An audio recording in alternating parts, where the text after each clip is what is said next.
위생학 그대로 이어서 한번 해볼게요.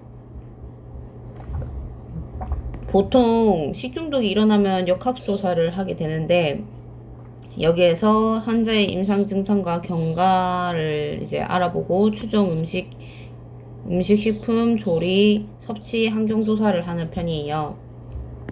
그리고 이 독성 시험 중에 이 세 개가 좀 중요하게 나오는 편이고, 일반 독성 시험은 뭐가 있냐, 특수 독성 시험이 뭐가 있냐고 하는데 이 종류도 알아야 되거든요. 근데 이걸 외우면 이게 나오고, 이 둘 중에 하나를 좀 정확하게 외우면 되는데 보통 이거를 많이 외우는 편이니까 일반 독성 시험을 외워두기 바래요. 이제 말을 해보자면, 급성 독성 시험은 검체 농도별로 시험 동물의 1회 투여한 후 일주일에서 2주 동안 관찰하여 반수치사량을 등을 구하는 방법인데, 이 반수치사량이 이게 약간 죽을 수 있는 데이터라고 생각하면 되는데, 이게 낮을수록 독성이 강하다고 생각하면 돼요. 급성 독성 시험은 적어도 2가지의 동물 대상으로 다양한 양의 시험 물질을 1개월에서 1년 정도 투여하고 보통 90일 정도 투여하는 걸로 보면 되고, 만성 독성 시험의 투여량을 결정하는 데 필요한 이제 시험이에요.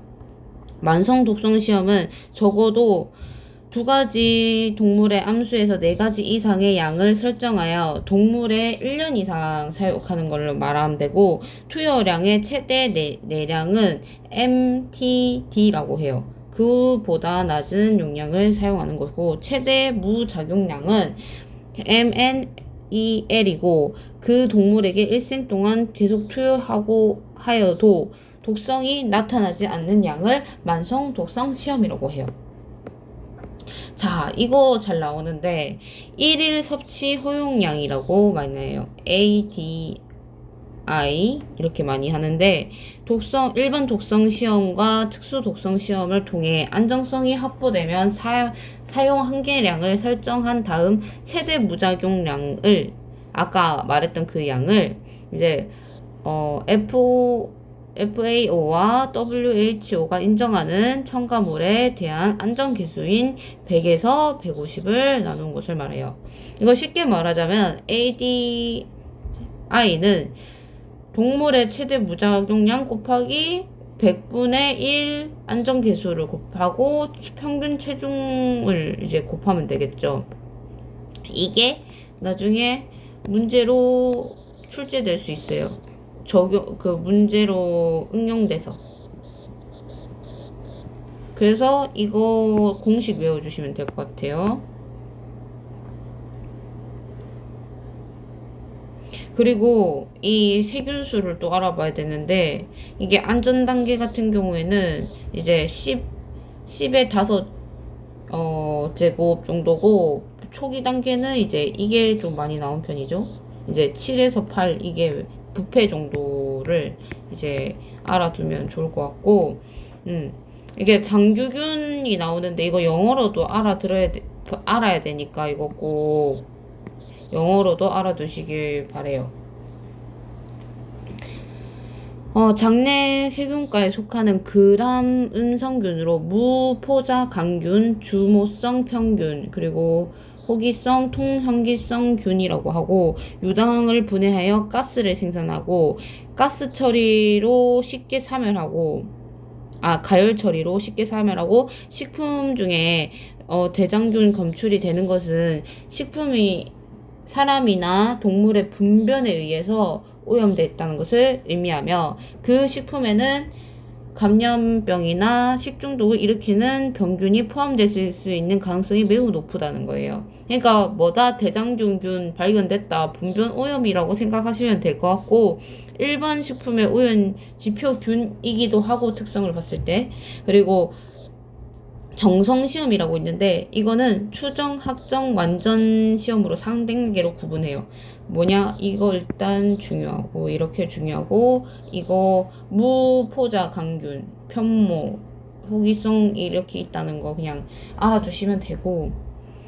장규균 이것도 되게 중요한데 인축의 분변에서 검출되는 비병원성 그람 양성규균 왜 1번 그람 양성규균 2번 무포자 강균 3번 뭐 주모성 편모 뭐 4번 이제 뭐 통형질성균 무슨 균이냐 이런 거 되게 많이 나오기 때문에 그러니까 이게 조금 헷갈리더라도 자주 보면서 외우는 게 중요하니까 외우시길 바랄게요. 보통 여기 장규균 같은 경우는 뭐예요? 냉동식품, 냉동식품에서 많이 나오죠. 그럼 오염 지폐분을 이용한다. 여기 특징이 뚜렷하기 때문에 장규균보다 냉동식품균이라고 생각하면 될 것 같아요. 그리고 부패, 변패, 산패, 발효 이거 무조건 나오는 거니까 항상 외우고 항상 봐야 돼요. 부패 같은 경우에는 뭐예요? 단백질 세균에 의해서 악취물이나 독성 물질이 생산되는 현상을 말하는 거고, 변패 같은 경우에는 미생물 식품에서 증식하면서 당질과 지질 뭐예요? 탄수화물, 지방 이 분해해서 비정상적인 맛과 냄새가 나는 형상을 말하죠. 산패 뭐예요? 지질 지방의 미생물, 산소, 강산, 금속 등의 산화돼서 분화되는 현상을 말하죠. 발효 뭐예요? 당질 아까 뭐랬어요? 탄수화물이 미생물에 작용하여 알코올, 유산, 아미노산 등을 전환하는 현상을 말하고, 이쪽에서 발효는 인체에 유익한 발효를 말하는 거예요. 이거 알아두셔야 돼요. 식품의 변폐 간여에서는 뭐 곡류 중에서는 뭐 그 곰팡이, 육류와 어류, 뭐 세균, 뭐 감귤류, 푸른 곰팡이, 통조림, 포자 형성 세균이 있는데 아직 이거까지는 하지 말고 뒤에서 자세하게 나오니까 이거는 조금 뭐 넘어가고, 그리고 이런 것도 부패에서 나오는 화학적인 과정 같은 게 있는데 이거 나올 때도 있긴 있어요. 뭐 지질은 글리세롤, 지방, 유기산, 알데히드 같은 거 나오는데 뭐 이게 막 그렇게 자주 나오는 건 아니라서 보통 단백질이 자주 나와요. 단백질 펩티드로 바뀌었다가 아미노산으로 바뀌었다가 지방산, 암모니아, 아민, 항화수소, 페롤, 그리고 크레졸, 인돌, 메르캅탄, 유기산, 뭐 CO2, 스카톨 이런 거 낸다고. 이게 단백질 뭐 냄새 이런 거 냄새 성분 암모니아, 트리레필, 아민, 항화수소, 메르캅탄, 인돌, 부티린산 이거 냄새 성분. 아민유 같은 경우에는 뭐 탈탄산 반응을 받는다 뭐 이런 게 있는데 이게 막상 생각이 많이 안 날 거예요. 그래서 이거를 좀 뭐 히스타민은 알레르기 증상이라고 이렇게 해주면 되고, 단백질 식품에 하는 거고, 이거 나오는 경우도 있는데 근데 이거를 외우는 시간에 다른 거부터 먼저 외우고 챙기자. 저는 약간 이런 주의였어요. 어차피 60점이 넘으면 되는 거니까. 부패육의 측정법은 암모니아법, pH 측정법, 뭐 휘발성 용기질소 측정법, 황화수소법, 뭐 어육 뭐 법이 있는데 이것도 한 번씩 나오는 법이니까 이거 외워주시면 될 것 같고, 뭐예요? 1번, 2번, 3번, 이거 이렇게 아니고 3번, 4번 이렇게 5번 아닌 것은 뭐냐 이런 식으로 많이 묻겠죠. 그리고 휘발성 연기 질소도 많이 나오는데 이거 같은 경우에는 5에서 10은 신선하고 15에서 25는 보통이고 30에서 40, 특히 부패 초기 이런 거 많이 나오기 때문에 30에서 40 밀리그램이라는 거는 좀 알아두시고, 해산 어류에서 부패 판정은 트리아필 아민에 3% 이하면 신선한 것으로 4에서 6이면 이제 초기 부패 판정한다는 거 좀 알아두시면 될 것 같아요.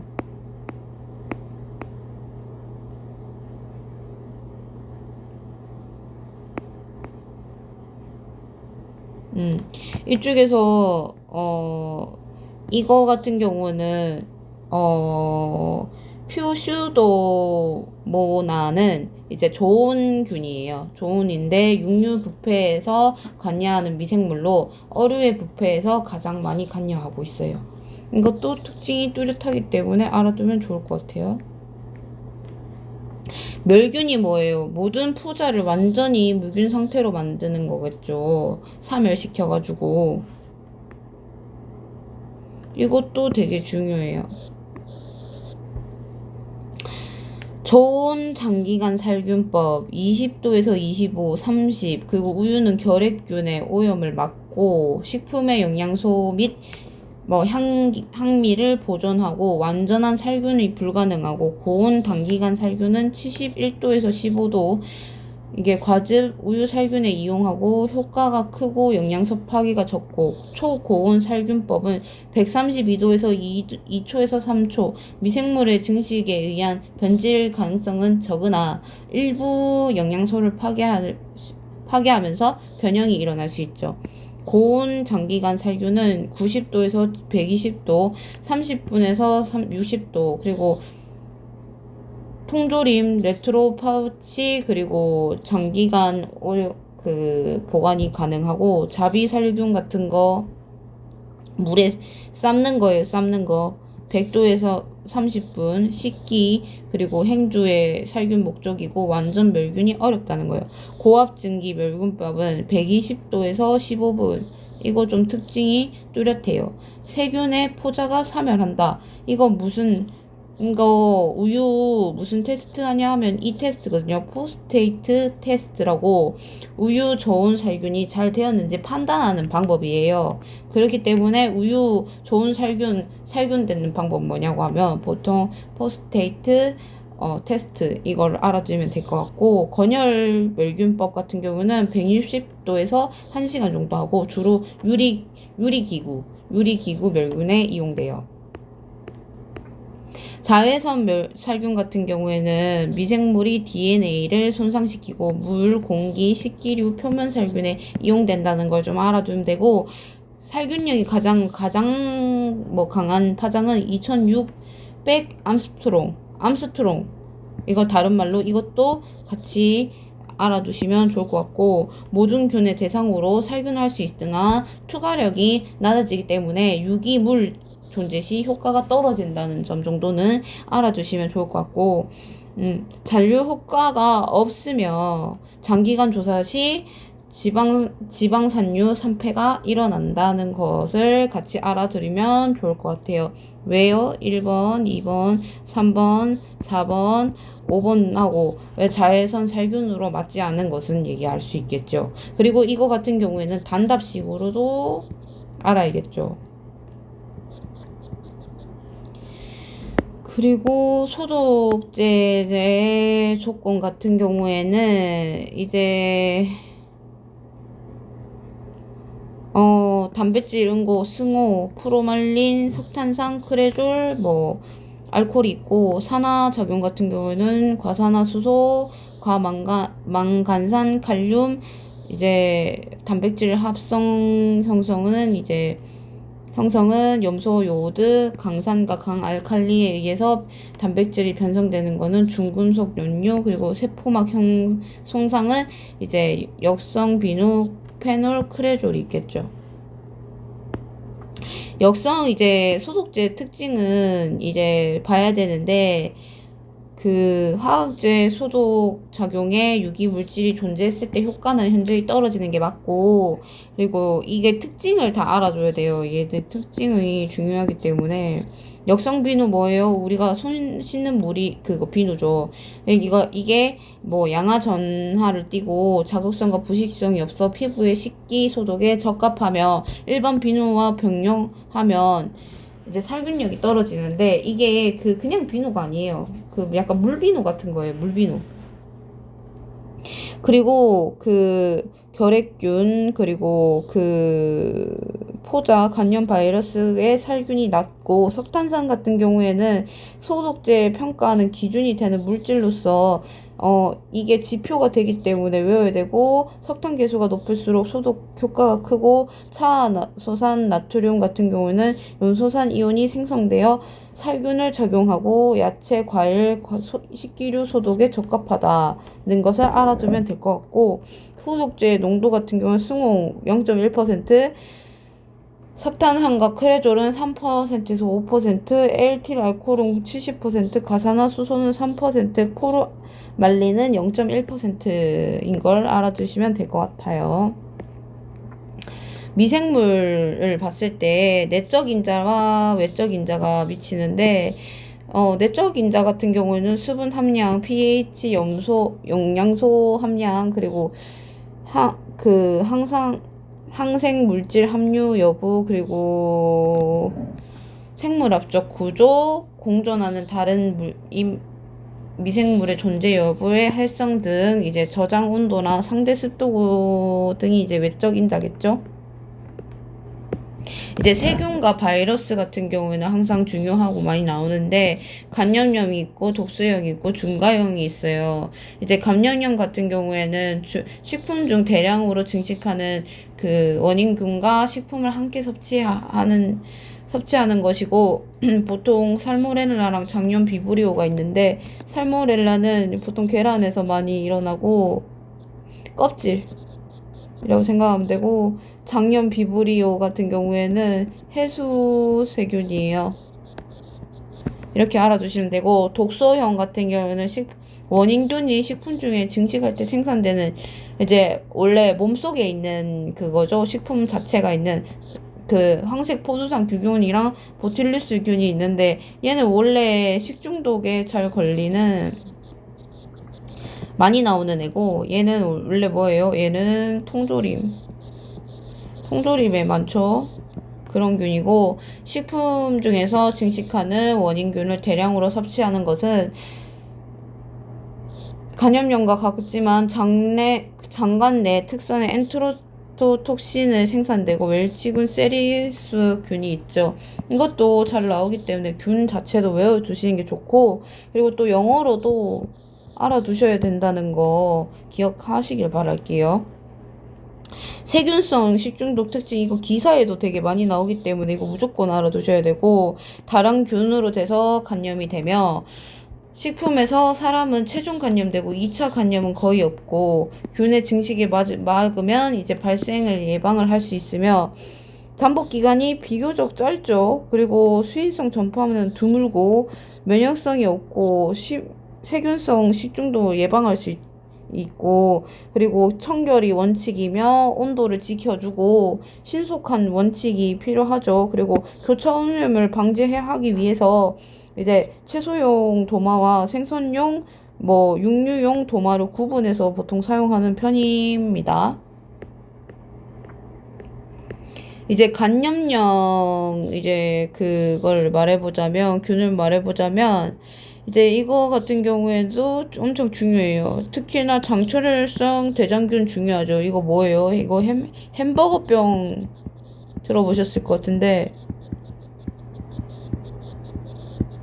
이제 장간병 원성 대장균 같은 경우에는 분유와 유아 음식에서 많이 되는 거예요. 1세 이하. 왜냐, 분유 먹으니까 당연히 신생아가 많이 발생하겠죠. 장간 조직 침입성 대장균.